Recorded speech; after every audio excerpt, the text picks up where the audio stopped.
So you think you can drive distracted. Keep in mind that in 2021, over 3,500 lives were lost due to distracted driving. And bus drivers are driving distracted about 30% of the time. That's pretty significant. So some of the types of distractions that we face is visual distractions, where you have to take your eyes off the road.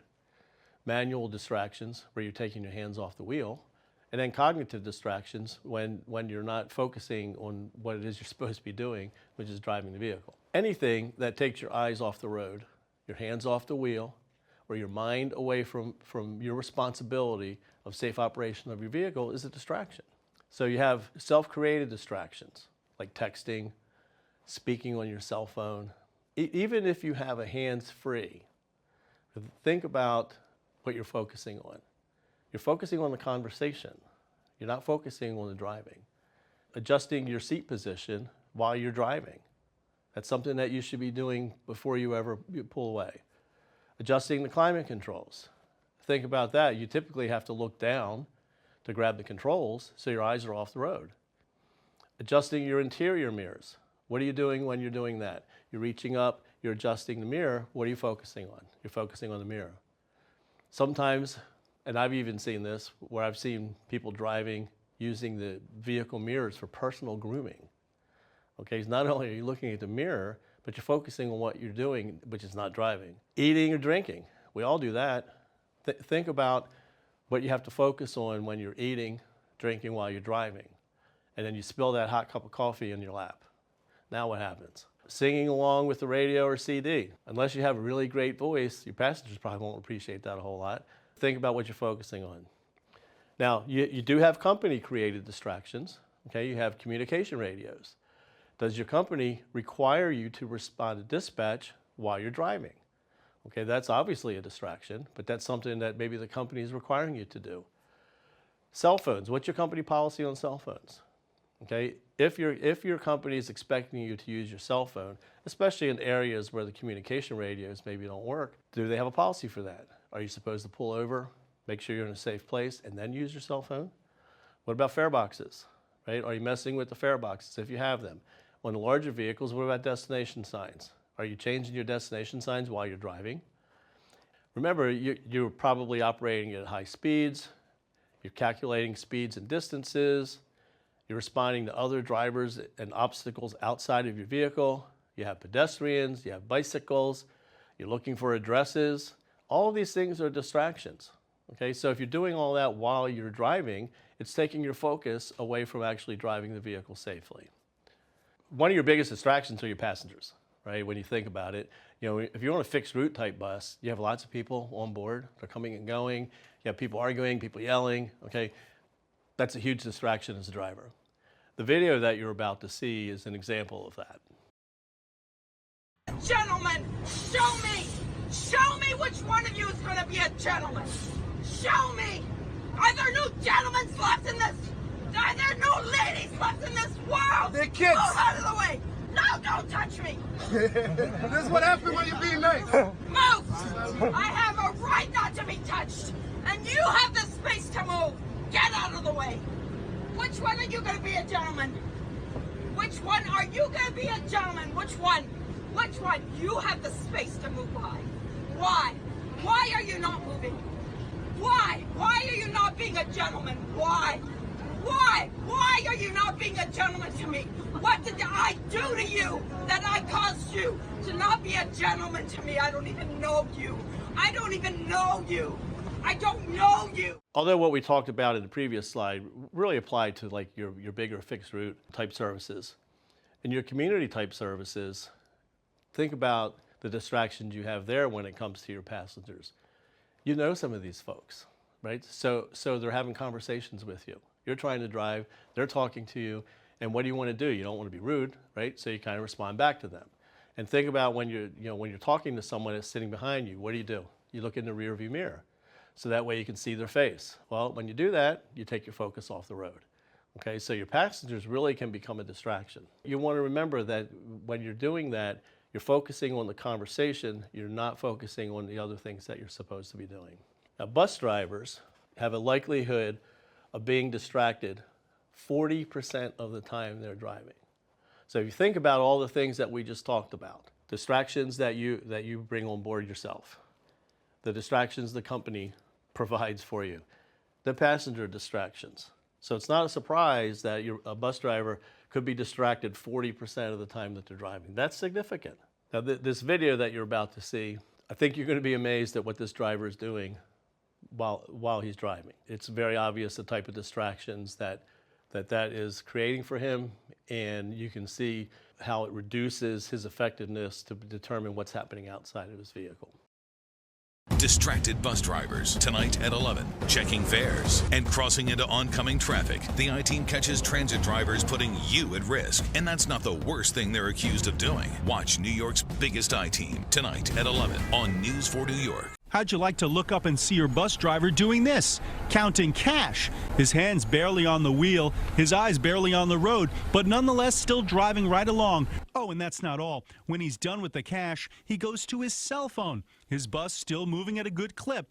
Multitasking at the worst possible time. I witnessed the bus driver just doing a multitude of things while driving. This woman, who gave us her first name, Nancy, recorded the incident. She told our Lisa Rosner that it happened yesterday morning on the 177X bus on the 495 approach to the Lincoln Tunnel, and says counting cash was not even the worst of it. He then dropped some of the cash, I guess, by his foot, and he proceeded to kind of bend down while holding the steering wheel. In addition to the counting of the money and the checking of his phone, the driver was also eating. He then whipped out a banana, peeled the banana, ate the banana, then made kind of like a makeshift garbage with a plastic bag that he had. A bizarre case of distracted driving caught on camera in Albuquerque. A city bus driver is seen crashing after taking his eyes off the road to eat a burrito. You can see him there drinking soda, chomping down on the burrito. He actually takes both of his hands off the wheel before slamming into the cars ahead. A lawsuit initially claimed the driver was texting, but he's still in trouble because they're not allowed to eat anything while on the job. Now keep in mind that if you take your eyes off the road for 2 seconds at 65 miles an hour, you have traveled almost 191 feet, which translates to 63.5 yards, nearly 2/3 the length of a football field.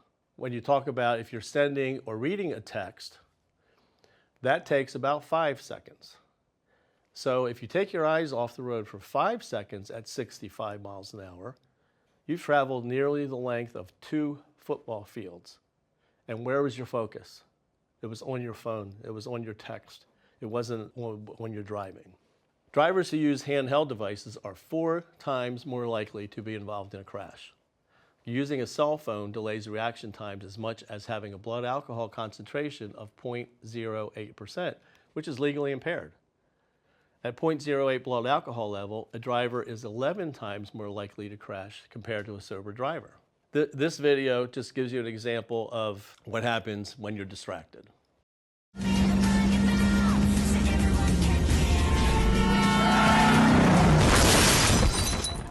5 seconds is the average time your eyes are off the road while texting while driving. Make sure you get where you're going.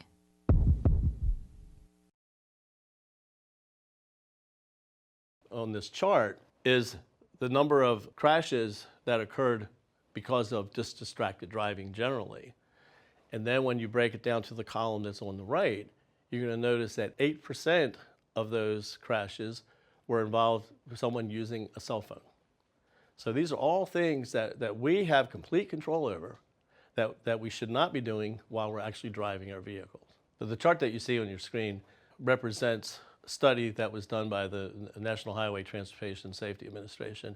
And it just shows you some of the general things that drivers have that create distractions.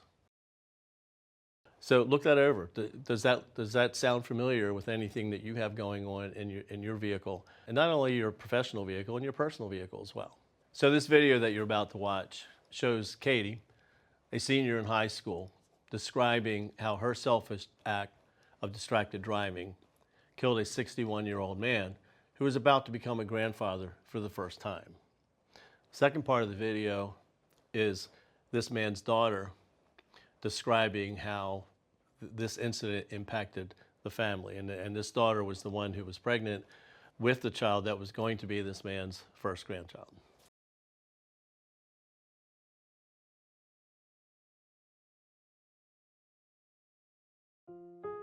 I wasn't texting, I wasn't using a cell phone, but I still killed someone.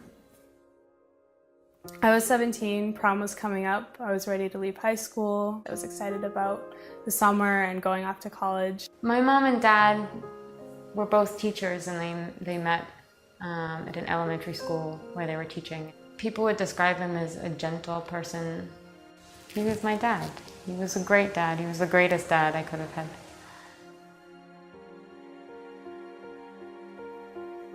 I was on my way back from my clarinet lesson.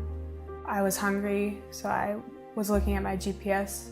All throughout high school, he was there for me every step of the way. He coached me in sports. He was there for every single one of my games. My car drifted into the breakdown lane on the side of the highway, and I hit a man and I killed him. I'm responsible.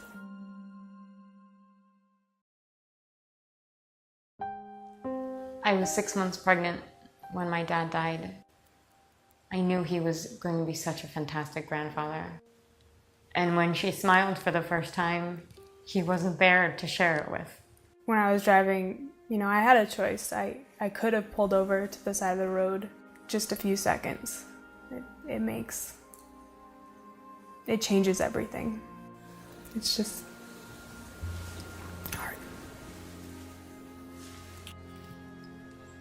I think the hardest part has been raising a baby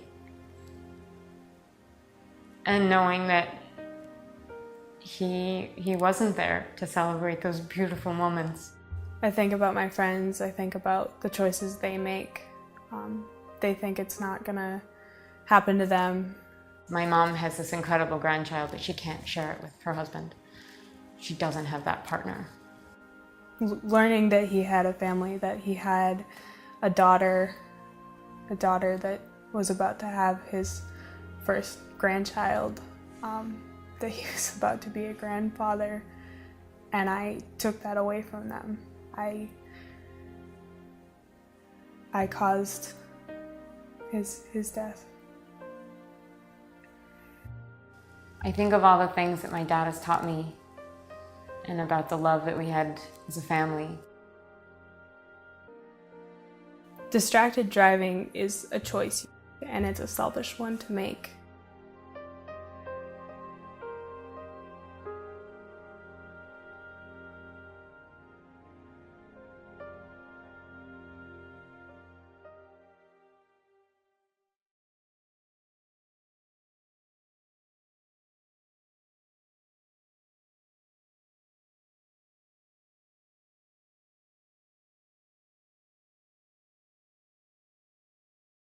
So just keep in mind that distracted driving can cost people their lives.